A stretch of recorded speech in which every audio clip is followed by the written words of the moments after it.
Do your thing. Let's see your trick. Cool. So I haven't actually done this talk on a timer. I have no idea how long it's going to take, but let's try and get it done in 15 minutes. It is 7:34. Judges, note that. So here we go. So my talk is about breaking into cars. By the way, I'm Brian. I work for GPS.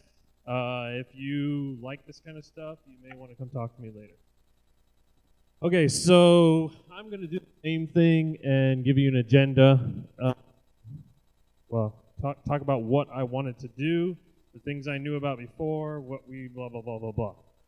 Oh, yeah, by the way, live demo, don't do it, but we're going to do it anyway.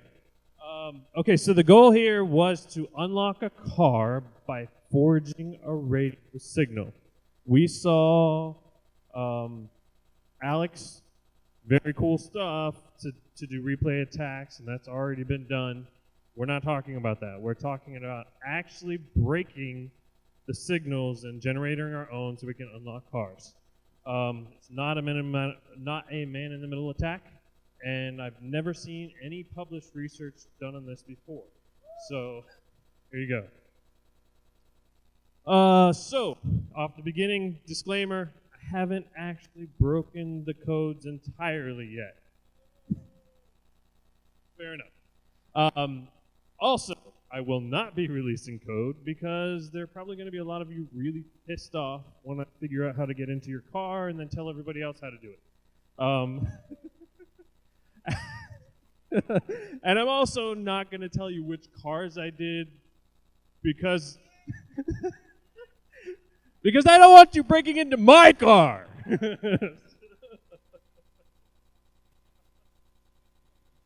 All right, so we asked Alex how much time he spent and what he did on that.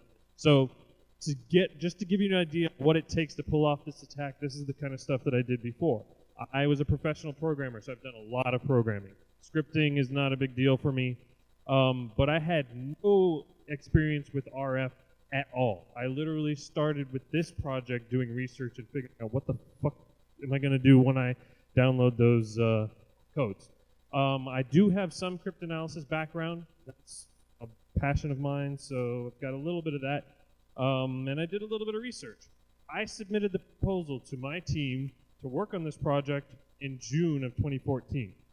Okay, and we'll talk about what that looks like in a little bit, but the target is, in case anybody's unclear, you all have a key fob that unlocks your car. Well, yeah. Some of you may not, but most cars do. This is what we're attacking. We're going to simulate the code that's sent by that thing. So when I wrote my proposal, it was for a grand total of $26.45 because I'm cheap and I don't pay for shit by myself. So all you need is a little cheap SDR receiver. We've seen these many times at TriKC. This thing, $22. If you want to send the codes, $3 for a transmitter that you can plug into an Arduino and write some code. Really cheap. Or you can take Alex's route. Is this one better? Hey! And get a Hack RF1. And it turns out on Friday of last week, my boss came in and handed this to me and said, "Go forth and do good." Except mine's bigger. So there's that. But actually, in actuality, most of the stuff I did was with this little $20 device. Okay, so when we get into the details, you can do most of it with that. The only thing about this is they tend to overheat, so if you need to capture a lot of data, you got to work around that and do it like 10 at a time or something. But software, we've seen these all before, but some of you don't go to TriKC, so SDR Sharp is a tuner that allows you to, either of these devices, find the frequency and record it. Then the next part is a whole lot of custom code. I've spent probably 4 months off and on working on this project. So lots and lots of time, spare time, company invested time. It's just what we do. Okay, so the beginning of this, signal analysis. We have to figure out when we press the button, what frequency is it sending on, and we need to actually capture that. That's what this is. The little colored line is what the signal looks like. That's tuned into that. It'll just record that to a wave file. Next part. Hey, we recorded something. It sounds funny. Actually, let's try this.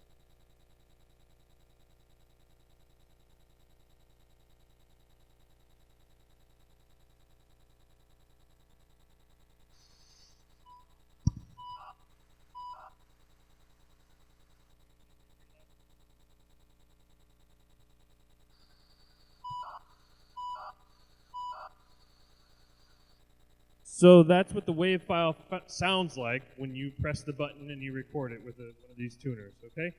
So next part. Alex talked about doing all this decoding and figuring out what the hell all that data means. That's what this is. I wrote this script that basically grabs the frame data out of the wave file. We are only interested in the most significant bits of one channel of each frame because nobody needs stereo unlock codes. Okay, so the next part is to actually convert that data into binary so that we can go into pulse width modulation.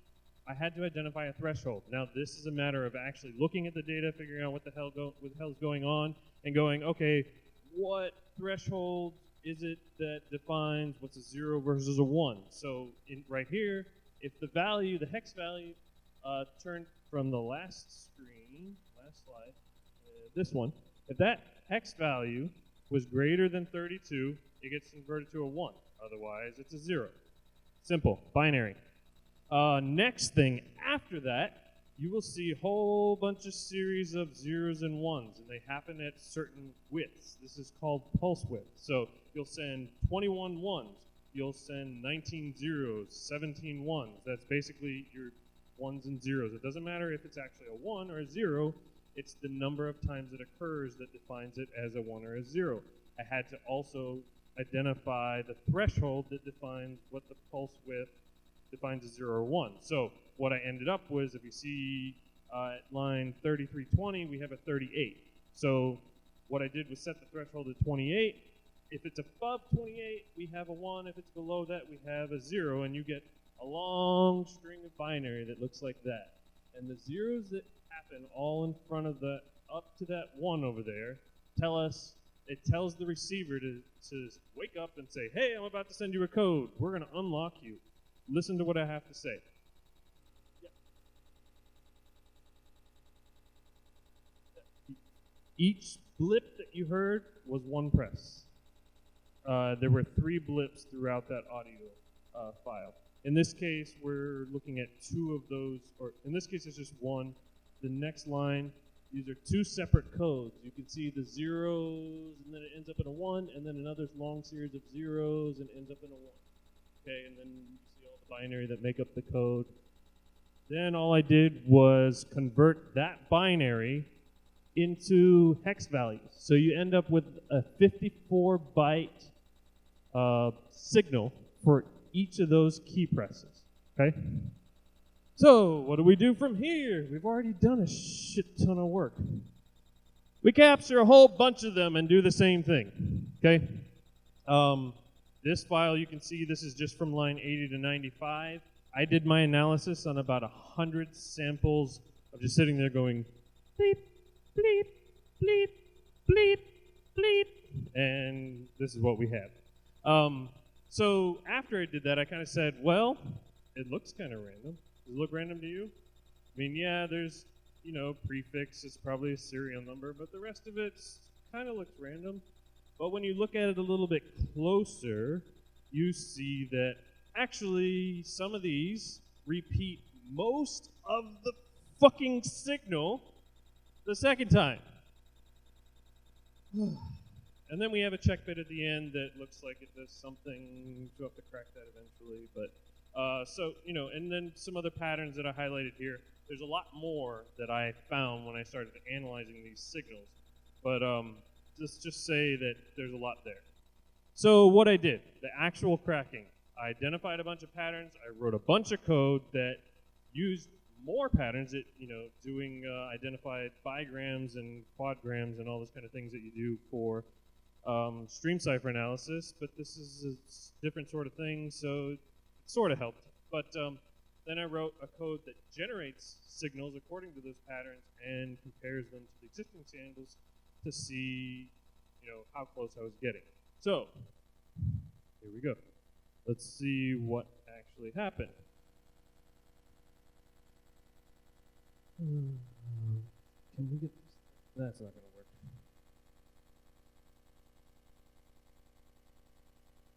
For the VM, it's really, really, really short. Yeah. Yeah, just try that. Okay, so I'm not releasing any code. It's not going to fit in that code. It's okay.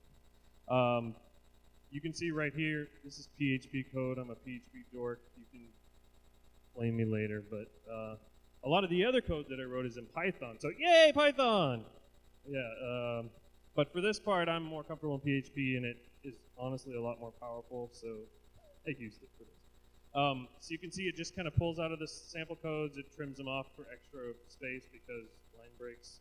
And then just go through and generate 10,000 codes. We have 100 samples. We're going to generate 10,000 codes. It takes about 60 seconds to run this, okay? I'm not going to, well, okay, I'll show you. Here are some of the patterns that I found in some of the code that I was going through. I just created tables and blah, blah, blah. Yeah, I'm not going to give all this away. So, yeah! So, here, let's cross our fingers just to show you cat something samples. These are the codes that script is reading. These are honest codes that came out of a unnamed remote that may or may not be for my car or somebody else's car who volunteered. So we're going to pray sometimes this, most 99%, this works. Hey, right there. Look, we have a code. We are 6 bytes off of generating a legitimate code to unlock this car. How many seconds did that take from when I hit that button? Okay, and it'll take about a minute to do this. But the thing is, all the research I read up on this, they have the replay attacks that came out at Black Hat this year. They said, oh yeah, you just block the thing, and they all use rolling codes. It's impossible to break that system. Well, here you go. Oh, look, more. 5 bytes away. 6 bytes away. Well, that one's a little off, but yeah. Okay, so this is what's running in a matter of 60 seconds. What would happen if I let this run for 10 minutes against your car?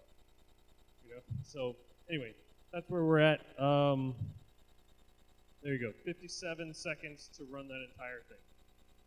Okay, so it actually worked. Imagine that.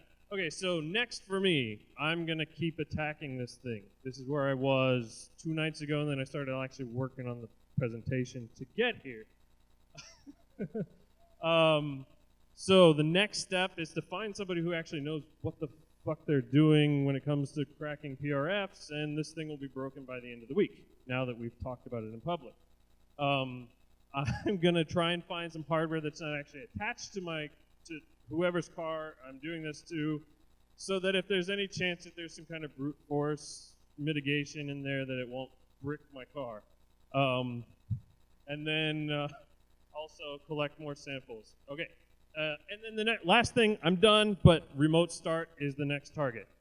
Okay, that's it.